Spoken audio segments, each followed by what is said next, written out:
Welcome back to the Bonita Creek RC, and today we're going to start the build on my Ultra4 that I 3D printed.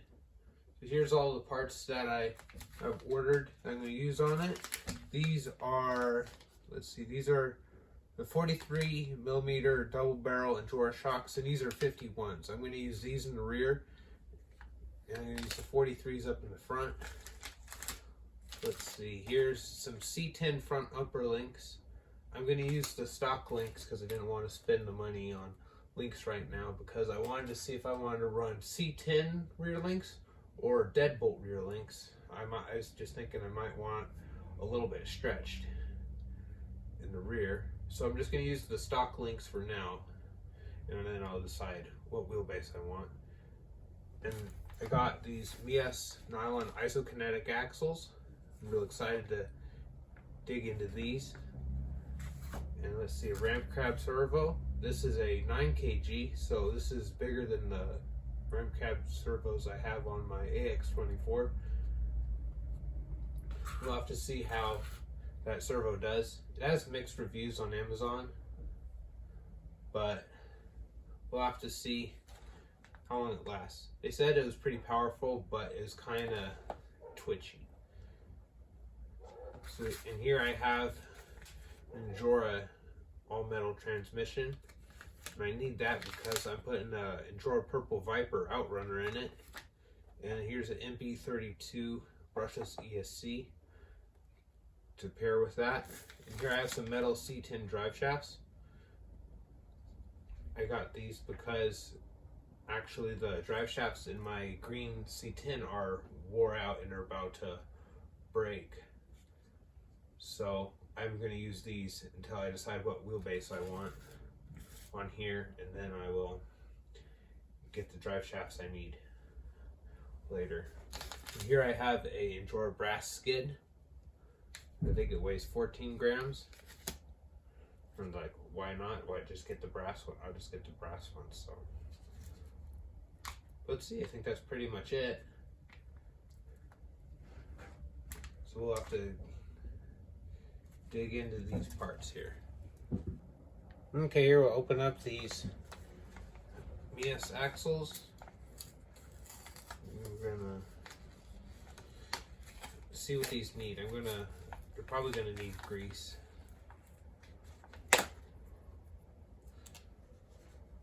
Let's see. No instructions on the label, nothing on the inside. It's pretty straightforward, axles are. So let's see. Need that.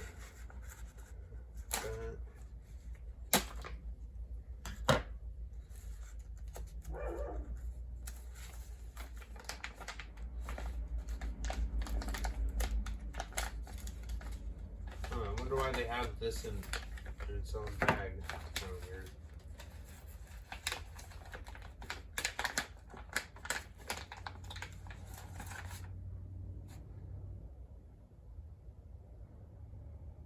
Man, these are wide.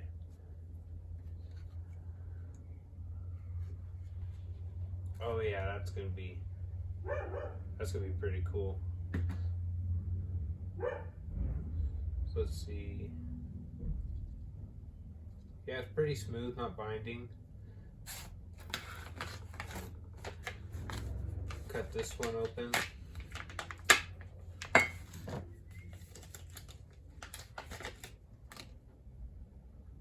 Oh yeah, look at that steering angle. That's a full lock. This is gonna be nice having some actual steering angle. The stock SCX24 axles have like no steering angle at all. It's just like, I wonder if I don't even know if it's like even 35 degrees. This is like 52. That's what they said on there. So it's gonna be pretty good. It's gonna turn real sharp. And they did say that that these axles come with a 14% underdrive for the rear, and there is a worm gear there in that bag. I don't know if that gear in there is a stock gear or if it's a or if it's the underdrive. I'm gonna have to look at stock gear to see if it's the same ratio or not, same number of teeth.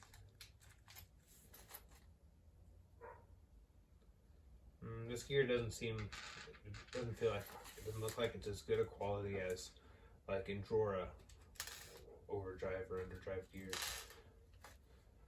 Here they have a servo mount, adjustable servo mount, so you can, it has these side pieces that screw on. They'll go on like that, and then you can just adjust it to what servo you're running.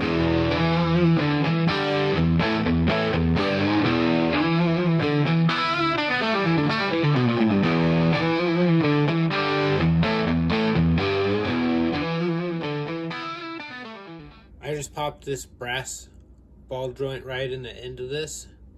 Then I realized, wait, there's only one. The rest, I think, let's see, where's one of them? They have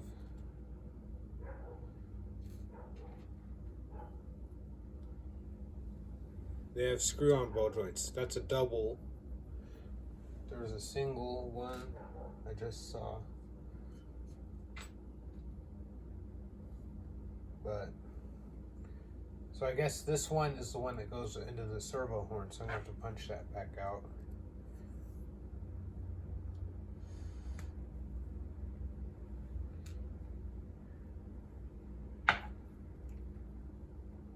So let's see, this one will go in from on the bottom. Something else I just noticed on here is that the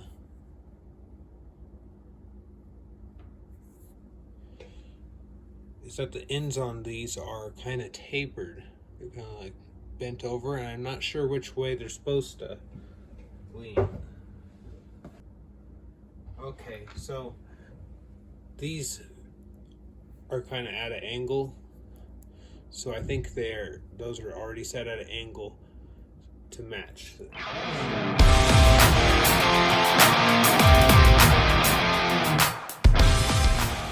So I'm pretty sure the extra gear in the back is the 14% underdrive. So I'm going to put that in the rear axle. And I opened up the diff on the front, and it looks to be pretty well greased. I think I'll add just a little bit more because I just like over greasing stuff. So why not?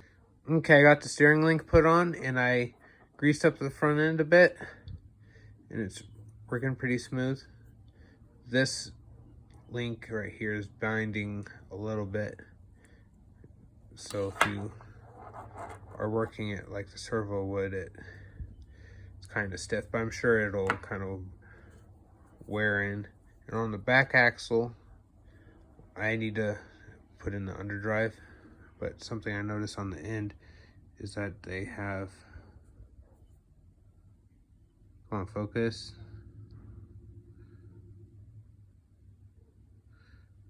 Is that they have Phillips on the ends retaining the bearing. I don't really like that. I don't like that they have Phillips on here. And I don't know what the O-ring under is for. Is that to keep the hex from falling off or something? I don't know. But overall, I do like the look of these. They look pretty cool, and they are pretty good quality. The plastic's pretty good quality. They do have a little bit of mold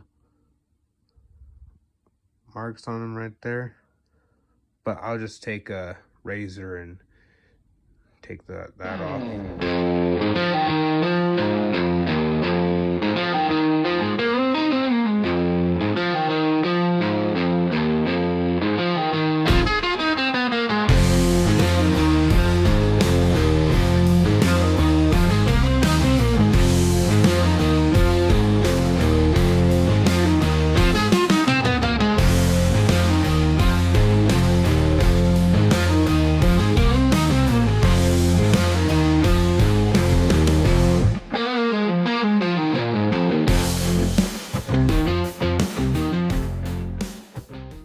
I'm impressed with these axle shafts. These are super thick. I don't think the Outrunner is going to be able to break these. Come on, focus. Yeah, that's super thick.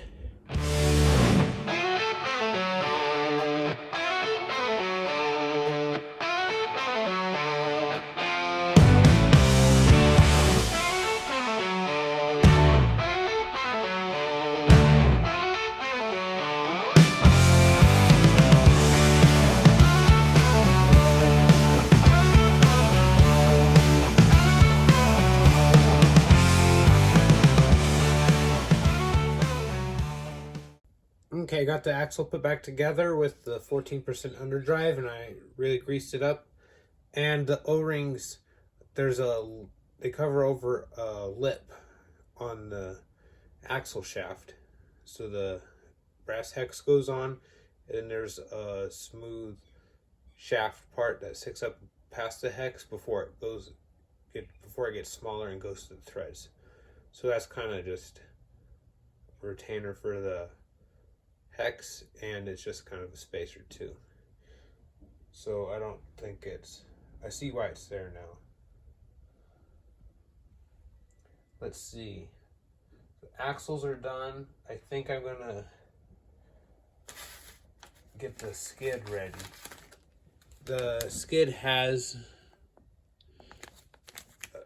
pins on the sides where they mount, so I'll have to grind those off because like on the stock chassis, it has those two bumps on it, alignment pins. We'll have to grind those off because the chassis doesn't have holes for those on there. Those line up in the stock C-channel chassis to hold it in place while you put your screws in. So I'll just have to take a file and file those off.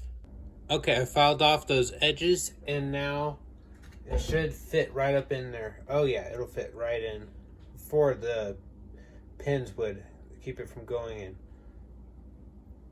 So let's see, I think I'm going to mount, let's see, so this is going to go in. Okay, I'm going to mount the skid to the chassis and then hook the links to the skid, and then I think I'll put the axles on. I think that's the order I'll do them in. I just pulled this ramp cab servo out of the package, and it came with this nice little piece of foam. This is a 6 kg servo, supposedly, so I think it'll have enough power for what I want to do. It also comes with a BEC, so this plugs onto your 2S charging port, and I think this, let's see, and it said this connects to the receiver, and this is your signal wire, this is the power, and then you plug this into here, or you can just plug this right into the receiver. So I'm gonna try both and see if it makes much of a difference. So far I have the rear axle mounted. I have my stock Ascent 18 tires that I just had sitting around. These were kind of that height I was looking for, and with these stock ones, I'm just trying to figure out how I want the suspension set up and how I'm going to place my shocks. The shock mounts on here are right there and right there, and then I think the shocks were supposed to mount right there and there on here, so I think I might have to mount the shocks inboard, and I don't think I'm going to be able to do the 51 millimeters in the rear like I wanted to, because they're too long and it's going to be lifting up. It's going to be sitting too high, fully compressed. So it's going to take some tweaking around. Sorry I didn't video from when it was last to where it is now, because it's just been kind of fiddly. For the wheelbase, I don't know. What do you think? I'm not sure. I think I want to do deadbolt rear. just stretch it like another centimeter or so. But leave it down in the comments, like what you think the wheelbase would be should be in the rear. Here I'm going to assemble a link for those who don't know how to do it. It's pretty straightforward. So you have your middle piece and you have the black end piece, and you thread them in. This is a pretty easy one so far. Now I'll grab another end. I'll start it on the other side.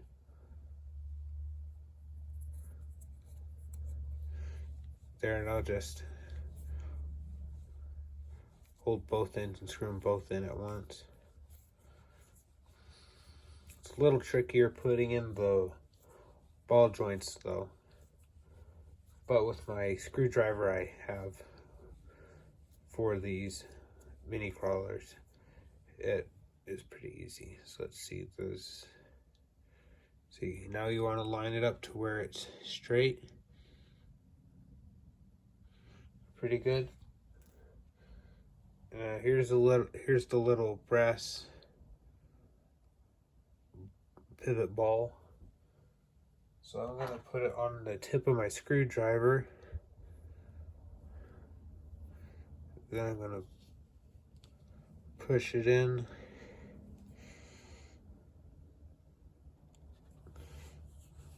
It's tight fit for these, but let's see.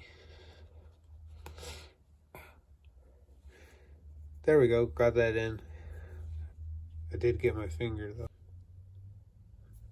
Okay, I got my finger. That's fine. Let's see. So one side is bigger and the other side is a little smaller. So there's one way that these will go in. I only got the front upper links because I wanted to try out the stock. I wanted to try out the C10 length of links before I go and buy links, because I think I might want to stretch it. But I didn't want to use the upper Y, so I got the front upper links so that it's an actual 4-link front. And this one wasn't wanting to go as easy. Oh, there we go. That was much easier. I just had this electrical box and I put the open spot over that. Then I just push straight down and pop, it pushed right in. A lot better than pushing against your fingers.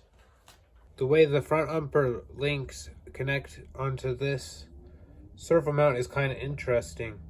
So the link will go into that groove. Can you see that? I don't know. And then this hole right there is a lot bigger, and the way they do that is, instead of it being a small hole that's threaded, it has the big hole, and then it allows for these fat-headed screws to go in, and it's the size of that head on the screw, and that keeps that from wobbling. That supports the end of the screw, but it only threads into that center part there. So that's an interesting design. I haven't seen that before. Usually it's just a smaller hole that the threads will just slide through. See, like there's like a bunch of plates that could wobble around. I'm gonna push that in. And they're lined up with the link pivot ball. Now I'm just gonna screw it in. There it goes. Thread's caught. Wait, this is the wrong length. I grabbed a longer one so I could grab it easier to show you. This is the length it needed. Just a couple millimeters shorter.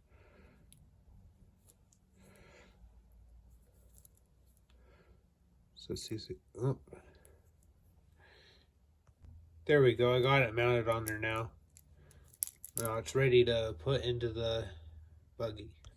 Okay, I got the rear axle installed, and I'm having problems with the rear shocks because they're gonna have to mount either on the outside of this or on the inside right there. And then they're going to have to mount to right there. And that's going to be a problem just for the width. And I could go inside to inside, or inside of the chassis to the outside of there. But with these 51 millimeters fully compressed, it's gonna be, the shock body compressed is too long, and it's gonna sit like that fully compressed and then droop out to like that, which I don't really want. So I am gonna get some deadbolt rear links and stretch it out. I think it's another 10 millimeters or so, and then the shocks will lay further back, and then it will make up the difference for that length of fully compressed shock. Okay, after some tuning, I got the suspension kind of set up so how it'll work nice.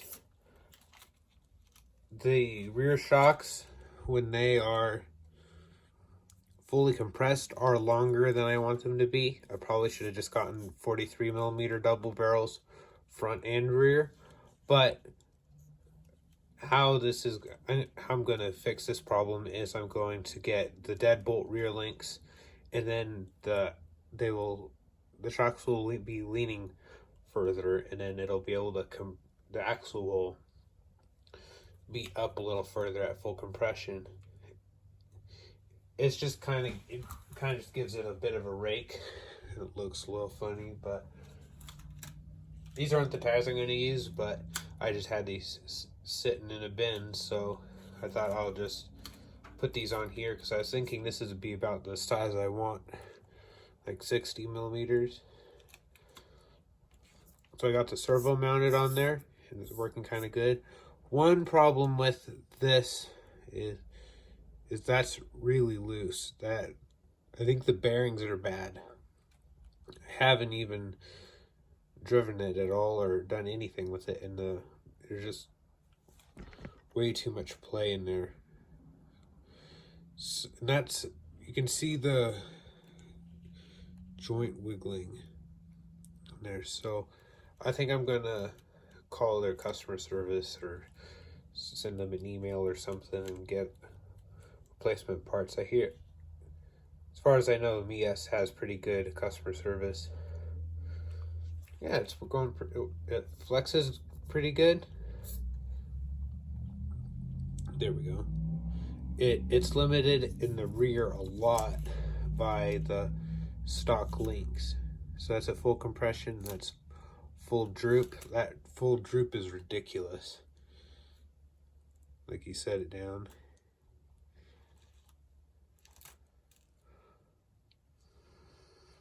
Let's see. There's a lot of weight in the front right now. Those huge brass knuckles and the servo on there. See, it only gets about this much flex in the rear, and then see, I can just pull it down that far. It's limited by the pivot balls on the stock links. Yeah, so far I'm pretty impressed with how it's going, and it's been kind of